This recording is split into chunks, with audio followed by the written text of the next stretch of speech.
questions, and we'll start with Jacob. Thank you, Ryan. Good afternoon, Laura. Thanks for taking the time to chat with us. First question, obviously Seattle versus Portland, not much else needs to be said, but just in general, your overall thoughts going into tomorrow's match, knowing that the team can secure a number one overall seed for the Challenge Cup playoffs. Yeah, I just think throughout the whole of this tournament, we've had a very clear target, and part of that target's been reached. I think with the tight turnaround of a semi-final, being able to play at home would be great, which would be fantastic for us. And yeah, I think this group deserves the opportunity to go out tomorrow and be able to compete and show what they're about again. So we're really looking forward to the game. And then second question from me, the availability report just came out shortly before this press conference, and Luwani is listed with an excused absence. I was just wondering if you could just share a little bit as to, is it just giving her a few more extra days to be back at home in Brazil?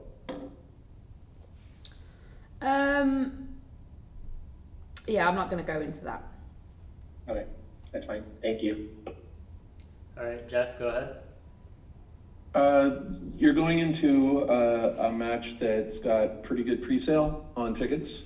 It's Portland, it's for something, it's a chance to not travel as much.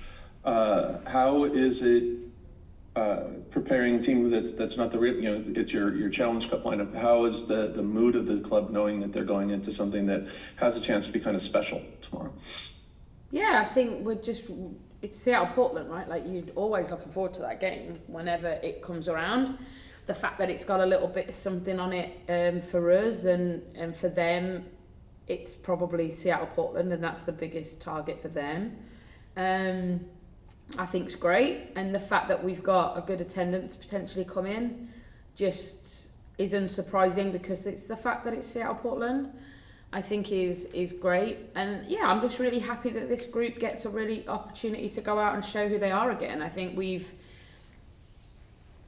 I've said this before, I've really enjoyed this period of working with this group, being able to, have time together to train, which we got a lot of prior to the San Diego game, and then because we played on a Friday and this game's on a Sunday, we get a little bit more training time. So it's just been nice to be able to see the girls progress, and tomorrow's another opportunity to evaluate where we are individually and collectively as a team, with pretty much what we're potentially going to look like going into our next regular season game, hopefully with Angelina and Quinn and Jordan back, and hopefully not anyone else. So I think that, yeah, it's just another cool opportunity to see this group and see what they can do.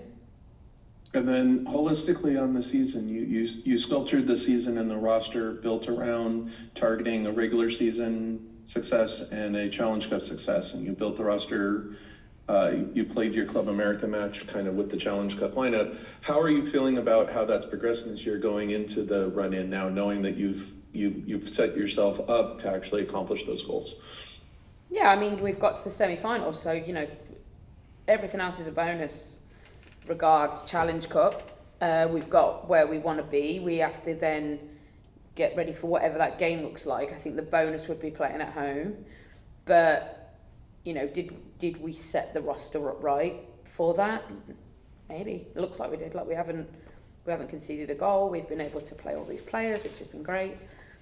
But then I think what it's enabled us also to do is see what we look like without some of our big starters. I think the plan was never in the pre-season to play this period without Jess, and we've had to do that. So, it's even more been a really cool thing to see the group progress without her, because that definitely wasn't planned. And yeah, we just want to get through this. We want to go out on a high in our group stage to set us up for the regular season to kick back in, and then to go and turn our attentions to the semi-finals whenever they come around. And then the last thing is you use training time that sounds almost like a luxury given some of the scheduling stuff you had earlier in the year. How nice is it to have had this additional training time been great. It's been great. Yeah. And you know, we get a little breather again after this game because we don't have a game the following weekend. So it's been nice. It's given us time to find the balance between training and recovery, training and film, and you know, digging into the details in film and then going out and putting it right on the training field, which during the slog of the first half of the season, we were doing all of that, but we weren't able to really train it. We had to show if we could put in what we'd learned in film and all that stuff into games, whereas now we can actually work on it and focus on it and practice it going into, you know, limited amount of games now, and more training time. So yeah, it's been really nice. I've really enjoyed this period. Thank you. Thanks, Jeff. And then Susie, go ahead.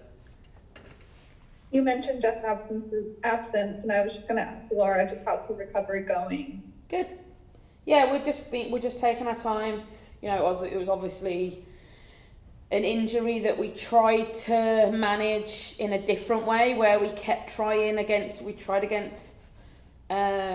Louisville, she broke down. We tried against Orlando and she broke down. So we were like, right, let's treat it in a different way, and we'll just shut you down completely, so we can get this time to be able to get you fully fit and raring to go when the regular season kicks back in. So that's the aim.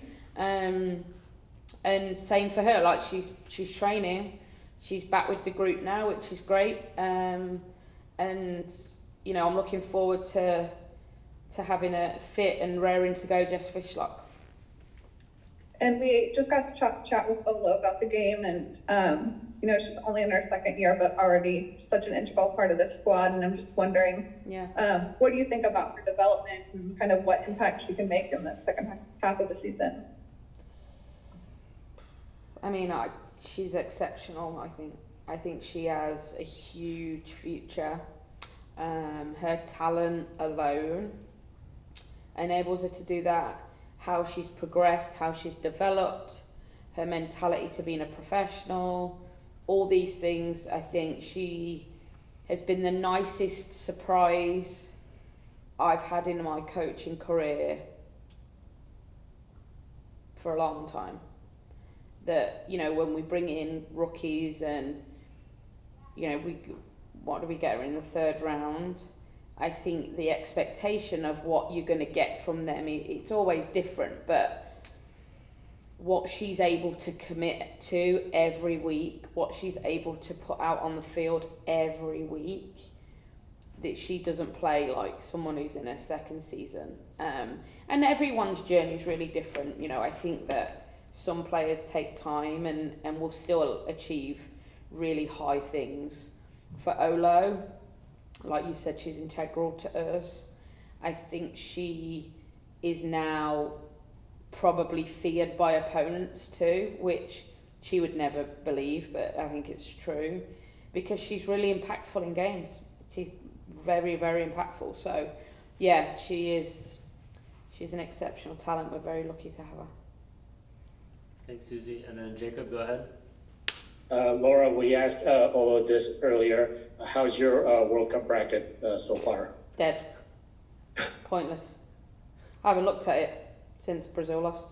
I had a Brazil-USA final, so that tells you everything you need to know. Yeah, I don't think if anyone's bracket's still going, they're lying. I mean, you kind of just tipped your hand there, but like, any predictions for tonight's matches? Yeah, I'm going USA. All right, thank you. Thanks, Jacob. And if there's no other questions, it looks like... Susie, go ahead.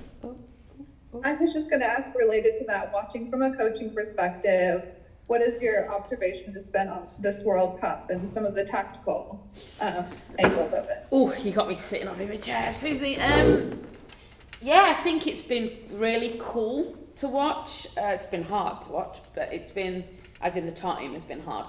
I think it's been really intriguing to see how nations have developed, how different countries are approaching coming up against, you know, the big hitters now.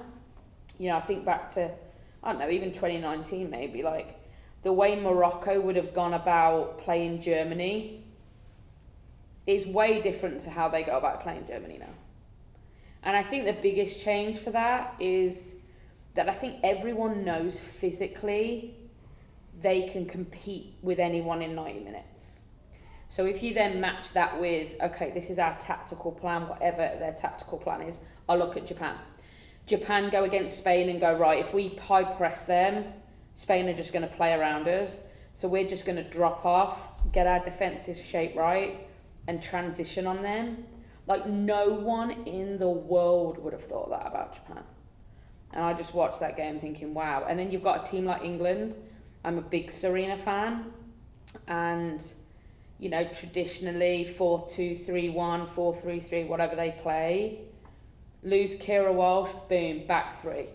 It's what, like, the tactical flexibility of the teams is impressive. And I think that's the cool thing is, like, you know, maybe like overnight the game's score lines went the way everyone would have predicted, but that's not happened a lot, and I think that's really cool to see. And I hope I think for Europe especially, I think this could be a real wake up call of that, you know, because they have strong leagues and because, or whatever, developing leagues, there's just an assumption that the European teams are going to do well. I think they've all been shocked at some point, some more than others. You know, the Germans going out is like the biggest shock, but Spain was shocked.